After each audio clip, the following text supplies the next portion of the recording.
এক স্ত্রীর দুই স্বামী ইসলাম কি বলে? বরিশালে আমরা যারা সোশ্যাল মিডিয়া ইউজ করি তারা অনেকেই দেখেছি, বরিশালে একজন স্ত্রীর দুইজন স্বামী। সে রাতের বেলা একজন স্বামীর কাছে থাকে, দিনের বেলা আবার অন্য স্বামীর কাছে থাকে। এটা নিয়ে সোশ্যাল মিডিয়া তোলপাড় হয়ে গেছে যে স্বামীর কাছে রাতের বেলা ছিল, সেই স্বামী দেখা যাচ্ছে দিনের বেলা যে স্বামীর কাছে গিয়েছে সেই স্বামীর কাছে এসে ভিডিও করা শুরু করেছে। এখন মূল কথা হচ্ছে, অনেক নারী এটা কিন্তু জানে না যে স্বামী থাকা অবস্থায় কোনো ছেলের সাথেও কথা বলা সম্পূর্ণরূপে হারাম।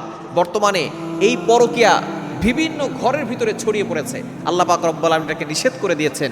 সূরা বানী ইসরাঈলের ভিতরে আল্লাহ তাআলা বলে দিয়েছেন, ওয়ালা তাকরাবুজ জিনা ইন্নাহু কানা ফাহিশা, ইউ শাল নট কমিট অ্যাডাল্ট্রি, তোমরা ব্যভিচারের কাছেও যেও না। তবে দুঃখজনক হলেও সত্য, অনেক নারী এই ধরনের কাজ করে।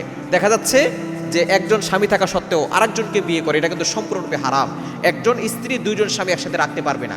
এমনকি স্বামী যদি কোনো স্ত্রীকে তালাক দেয় অথবা স্বামী যদি মারা যায়, তাহলেও ইদ্যত পূর্ণ করার পরে তাকে অন্য জায়গায় বিয়ে করতে হবে। ইদ্যত পূর্ণ করার আগে যদি বিয়ে করে তাহলে এই বিয়ে হবে না, এটা হারাম সম্পর্ক হবে। এজন্য অবশ্যই আমাদেরকে সতর্ক থাকতে হবে।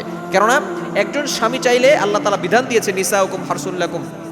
আল্লাহ পাক রব্বুল আলামিন স্বামীদের জন্য স্ত্রীদের কেমনভাবে করেছেন যে একজন স্বামী চাইলে চারজন স্ত্রীকে রাখতে পারবে, তবে একজন স্ত্রী চারজন স্বামীকে রাখতে পারবে না। কেননা একজন স্বামী যদি চারজন স্ত্রী থাকে, চারটা সন্তান হয়, তাহলে এই চারজন সন্তানের বাবাই হচ্ছে ওই একজন স্বামী। কিন্তু যদি একজন স্ত্রী চারজন স্বামী থাকে, তাহলে দেখা যাচ্ছে যদি তার একটা বাচ্চা হয়, তাহলে এই বাচ্চার বাবাকে সেটা কিন্তু বোঝা যাবে না। এই জন্য অবশ্যই আমাদেরকে সতর্ক থাকতে হবে। এই হারাম সম্পর্ক থেকে আমাদেরকে দূরে সরে আসতে হবে। আল্লাহ পাক রব্বুল আলামিন হালালের ভিতরে আরাম দিয়েছেন, হারামের ভিতরে আল্লাহ তাআলা কোনো আরাম দেন নাই। এজন্য আমাদেরকে সকলকে সতর্ক থাকতে হবে, হারাম থেকে আমরা দূরে সরে আসবো ইনশাআল্লাহ।